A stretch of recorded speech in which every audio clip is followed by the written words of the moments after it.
প্রিয় শিক্ষার্থীরা, কেমন আছো?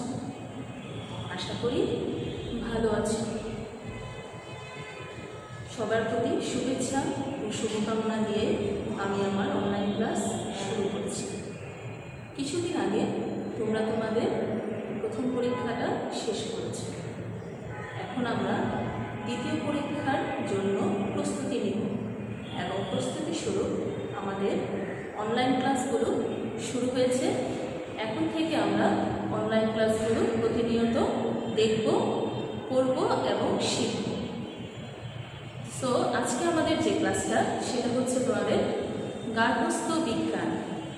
দেখো স্টুডেন্ট, আজকে আমাদের বিষয় হচ্ছে গার্হস্থ্য বিজ্ঞান এবং আলোচনার বিষয় হচ্ছে গৃহের পরিষ্কার পরিচ্ছন্নতা।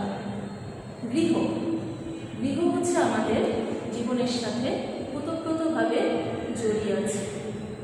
আমরা যতই বাইরে যাই, যতই কাজে যাই, যতই তোমরা স্কুলে আসো না কেন, স্কুল শেষে তোমাদের একটা নির্দিষ্ট জায়গায় হচ্ছে গৃহ। গৃহ এমন একটা জায়গা যেখানে গেলে তুমি শান্তি পাও, যেখানে গেলে তুমি মমতা পাও, মায়ের আদর পাও, মায়ের হাতে রান্না করা সুন্দর সুন্দর সুস্বাদু খাবার খেতে পারো, বাবার আদর পাও, দিদিমা, ঠাকুমা, দাদা, দাদি সবার স্নেহ ও ভালোবাসা পেয়ে থাকো। গৃহ এমন একটা জায়গা যেখানে গেলে তুমি নিজেকে খুব নিরাপদ মনে করো। গৃহ এমন একটা জায়গা যেখানে গেলে যেটা হচ্ছে তোমার নিজস্ব একটা পৃথিবী, এটা শুধুমাত্র তোমার। তো এই গৃহকে আমাদের কী করতে হবে? অবশ্যই পরিষ্কার পরিচ্ছন্ন রাখতে হবে। কারণ গৃহ যদি পরিষ্কার পরিচ্ছন্ন না থাকে তাহলে তোমার শরীর এবং মন কোনোটাই ভালো থাকবে না। তো আজকে আমরা গৃহ কীভাবে পরিষ্কার পরিচ্ছন্ন রাখতে হয় সে সম্পর্কে আজকে আমরা জানব এবং শিখব। পাঠ 1। পাঠ 1-এ তোমাদের আছে গৃহের অভ্যন্তরীণ স্থানের পরিচ্ছন্নতা। পাঠ 2, গৃহের বহিরাঙ্গনের পরিষ্কার পরিচ্ছন্নতা। গৃহের অভ্যন্তরীণ মানে হচ্ছে আমাদের ঘরের ভিতরের অংশটা। ঘরের ভিতরের অংশ আমাদের অবশ্যই পরিষ্কার পরিচ্ছন্ন করে রাখতে হবে, যাতে বাইরে থেকে কেউ আসলে বলতে পারে যে তোমাদের ঘরটা হচ্ছে খুবই সুন্দর, নিরিবিলি একটা পরিবেশ। এবং গৃহের বহিরাঙ্গনের পরিষ্কার পরিচ্ছন্নতা। গৃহের বহিরাঙ্গন মানে হচ্ছে তোমার বাসার সামনের যে জায়গাটা, উঠান বলা যেতে পারে, বাগান বলা যেতে পারে, ঠিক আছে? এই জায়গাগুলো তোমাকে কী করতে হবে?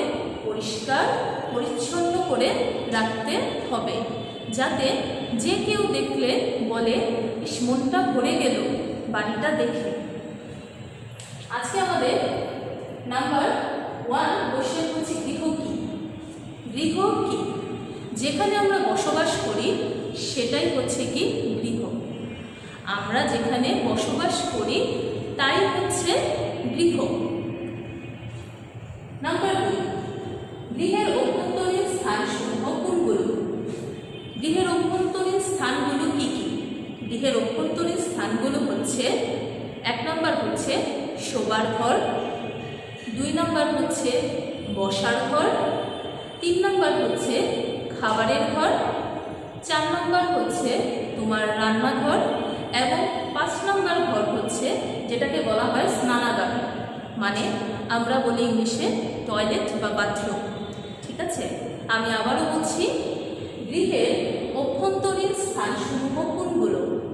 গৃহের অভ্যন্তরীণ স্থানগুলো হচ্ছে প্রথম হচ্ছে শোবার ঘর, দ্বিতীয়ত হচ্ছে বসার ঘর, তৃতীয়ত হচ্ছে খাবার ঘর, চতুর্থ হচ্ছে রান্নাঘর, পঞ্চম হচ্ছে স্নানাগার।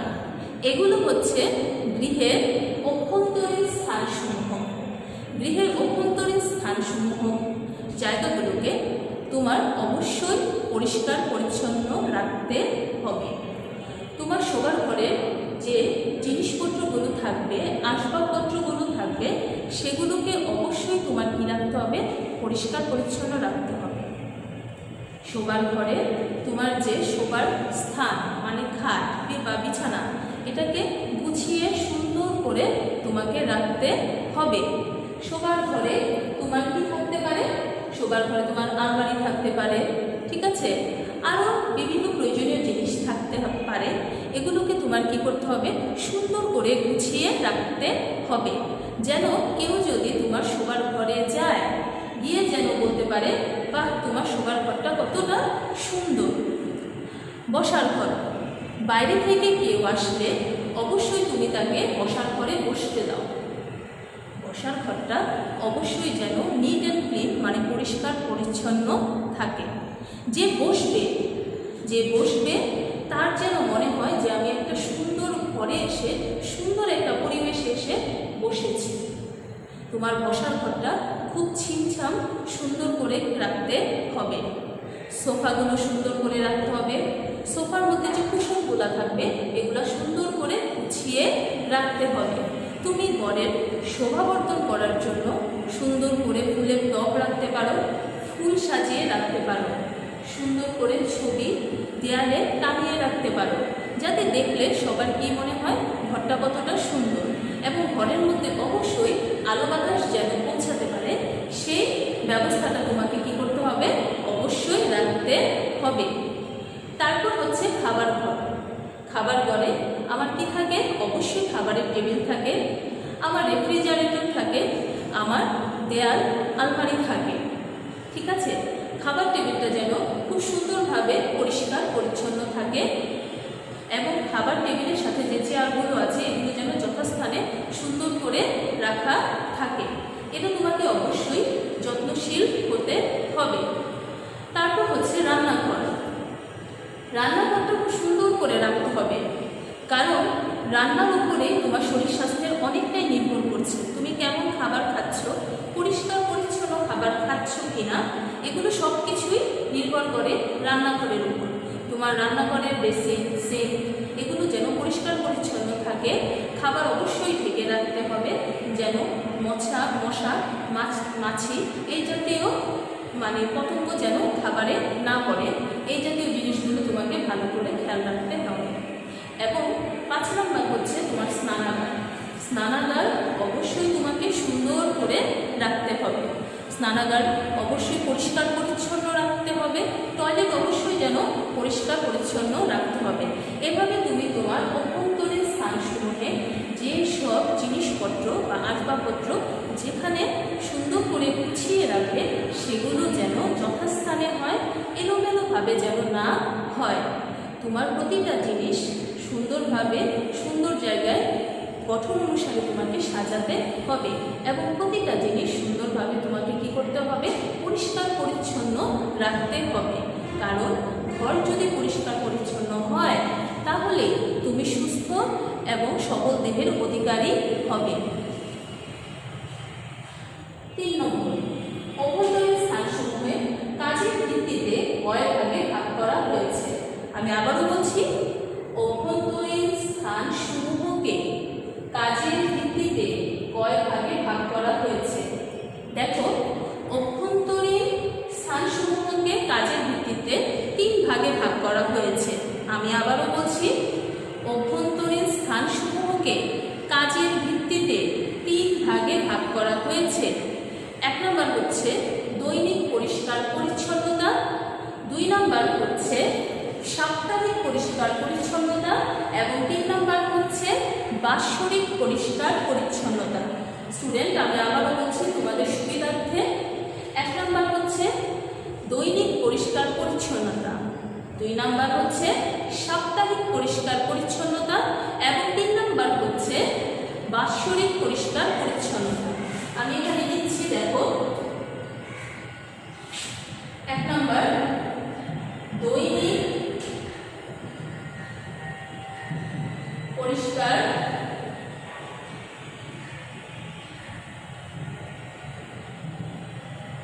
পরিচ্ছন্নতা, 2 নম্বর সাপ্তাহিক পরিষ্কার পরিচ্ছন্নতা,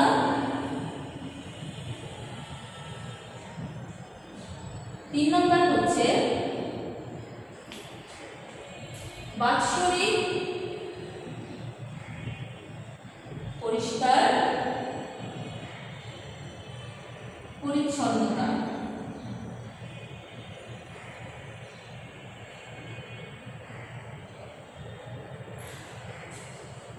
অভ্যন্তরীণ স্থানসমূহকে কাজের ভিত্তিতে 3 ভাগে ভাগ করা হয়েছে। 1 নম্বর হচ্ছে দৈনিক পরিষ্কার পরিচ্ছন্নতা, 2 নম্বর হচ্ছে সাপ্তাহিক পরিষ্কার পরিচ্ছন্নতা, 3 নম্বর হচ্ছে বাৎসরিক পরিষ্কার পরিচ্ছন্নতা। দৈনিক পরিষ্কার পরিচ্ছন্নতা যেমন দেখো, তোমাকে দৈনিক যে কাজগুলো করতে হয় সেগুলোই হচ্ছে দৈনিক পরিষ্কার পরিচ্ছন্নতা। দৈনিক পরিষ্কার পরিচ্ছন্নতার মধ্যে তোমার যেগুলো পড়ে সেগুলো হচ্ছে তোমার বিছানাটা ঠিক করে রাখা, ঘরটা ঠিক মতো ঝাড়ু দেওয়া, ঘরের মেঝেটা ঠিক মতো কি করা, পরিষ্কার করা, মুছে পরিষ্কার করে রাখা, তোমার বেসিন, সিঙ্ক এগুলো যেন ভালো মতো পরিষ্কার পরিচ্ছন্ন থাকে সেগুলো ভালো মতো দেখা, তোমার পড়ার টেবিলটা যেন সুন্দর করে গুছানো থাকে সেটা ভালো মতো পরিষ্কার করা, তোমাদের বাসার যে টয়লেট যেন সবসময় প্রতিদিন পরিষ্কার পরিচ্ছন্ন থাকে সেটা দেখতে হবে, তোমার রান্নাঘর যেন সবসময় পরিষ্কার পরিচ্ছন্ন থাকে সেটা ভালো করে দেখতে হবে। প্রতিদিন যে কাপড়গুলো তুমি পরছো সেই কাপড়গুলো অবশ্যই তোমাকে প্রতিদিন ধুয়ে পরিষ্কার পরিচ্ছন্ন করে কি করতে হবে, রাখতে হবে। এই প্রতিটা জিনিস তোমার দৈনিক পরিষ্কার পরিচ্ছন্নতার মধ্যে পড়ছে। নাম্বার 2, সাপ্তাহিক পরিষ্কার পরিচ্ছন্নতা। প্রতি সপ্তাহে যেমন তুমি বিছানার চাদর ধুয়ে ফেলবে, জানালা বা দরজার যে গ্রিল থাকে, জানালার গ্রিল এবং এগুলো ধুয়ে মুছে তোমাকে কি করতে হবে, পরিষ্কার করতে হবে। দরজাটা হচ্ছে তোমাকে কি করতে হবে, পরিষ্কার করতে হবে। তোমার ঘরের যে আসবাবপত্রগুলো আছে এগুলো ভালো মতো তোমাকে কি করতে হবে, সপ্তাহ শেষে তোমাকে ভালো মতো এগুলো পরিষ্কার পরিচ্ছন্ন করে রাখতে হবে, ঠিক আছে। আর বাৎসরিক পরিষ্কার পরিচ্ছন্নতা, বাৎসরিক পরিষ্কার পরিচ্ছন্নতার মধ্যে পড়ে যেমন আমরা ঘরে বা বাড়িতে যে চুনকাম করি, ঠিক আছে, এই চুনকামগুলো বৎসরে হয়ে থাকে, এটা দৈনিক বা সাপ্তাহিক ভিত্তিতে এই কাজগুলো করা হয় না।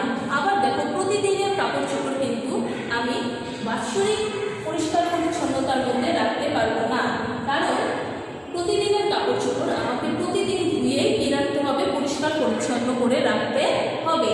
আবার দেখো, তোমার যেসব ভালো উঠানো জামা কাপড় যেগুলো তুমি আলমারিতে তুলে রাখো এগুলো বাৎসরিক বা সাপ্তাহিক পরিষ্কার পরিচ্ছন্নতার মধ্যে পড়ে। সাপ্তাহিক পরিষ্কার পরিচ্ছন্নতার মধ্যে তুমি আলমারিতে যেসব তুলা কাপড়গুলো আছে এগুলো তুমি কি করতে পারো, রোদে দিতে পারো, এগুলোকে সুন্দর করে তুমি তারপর গুছিয়ে রাখতে পারো, ঠিক আছে। বাৎসরিক পরিষ্কার পরিচ্ছন্নতার মধ্যে আরও আছে, তোমার ঘরে যদি কোনো জিনিস নষ্ট হয়ে গেল বা কোনো জিনিস যদি তোমাকে কিছু যদি ভেঙে গেল বা কিছু যদি নষ্ট হয়ে যায় এগুলোকে তুমি কি করতে পারো, ঠিক করতে পারো। যেমন মনে করো লেপ আছে, তোষক আছে, এগুলো যদি ছিঁড়ে যায় তাহলে তুমি একটা বাৎসরিক পরিষ্কার পরিচ্ছন্নতার মধ্যেও কি করতে পারো, দিতে পারো, যে বাৎসরিক পরিষ্কার পরিচ্ছন্নতার মধ্যে তুমি এগুলোকে নতুন করে আবার কি করতে পারো, তৈরি করতে পারো। এখন আমরা যেটা জানবো সেটা হচ্ছে গৃহের বহিরাঙ্গনের স্থানসমূহ কোনগুলো। গৃহের বহিরাঙ্গনের স্থানসমূহ কোনগুলো? গৃহের বহিরাঙ্গনের স্থানসমূহগুলো হচ্ছে যেমন মনে করো তোমার অভ্যন্তরীণ স্থানের বাইরে, তোমার ঘরের বাইরে যে স্থানটা, তোমার ঘরের সামনে, উঠানের সামনে যে স্থানটা, সেটাই হচ্ছে তোমার বহিরাঙ্গন। কেউ যখন বাইরে থেকে তোমার ঘরে প্রবেশ করবে সে যেন তোমার বাইরের দিকে পরিবেশটা দেখে বলে যেন তোমার ঘরটা, বাইরেটা যেমন যতটা পরিষ্কার পরিচ্ছন্ন তোমার ঘরটাও ঠিকই ততটা পরিষ্কার পরিচ্ছন্ন হবে, ঠিক আছে। বাইরের ঘরে যেমন যদি পাতা পড়ে থাকে, শুকনো পাতা পড়ে থাকে বা ময়লা আবর্জনা যদি পড়ে থাকে এগুলাকে কি করতে হবে, ঝেড়ে মুছে এগুলাকে পরিষ্কার পরিচ্ছন্ন করে ফেলতে হবে। যদি তোমার বাড়ির সামনে কোনো বাগান থাকে এই বাগানটা তোমাকে কি করতে হবে, পরিষ্কার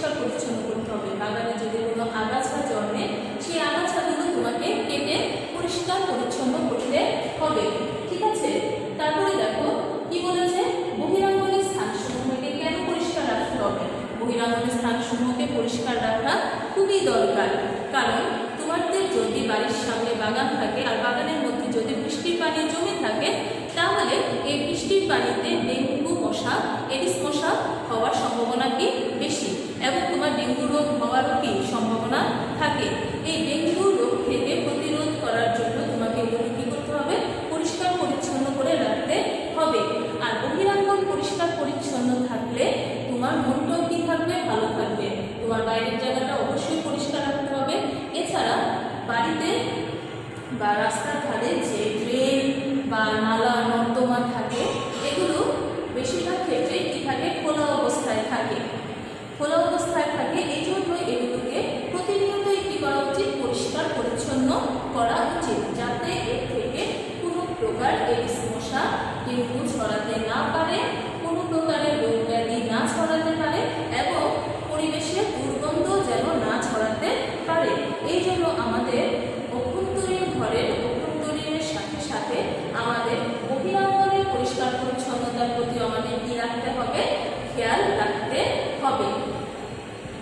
সো স্টুডেন্ট, আমি আবারও আমার টপিকগুলো আবার রিপিট করছি, সেটা দেখো। প্রথম প্রশ্ন হচ্ছে গৃহ কি? আমরা যেখানে বসবাস করি, যে জায়গাটাকে আমি নিরাপদ মনে করি, সেটাই হচ্ছে কি গৃহ। গৃহের অভ্যন্তরীণ স্থানসমূহ কোনগুলো?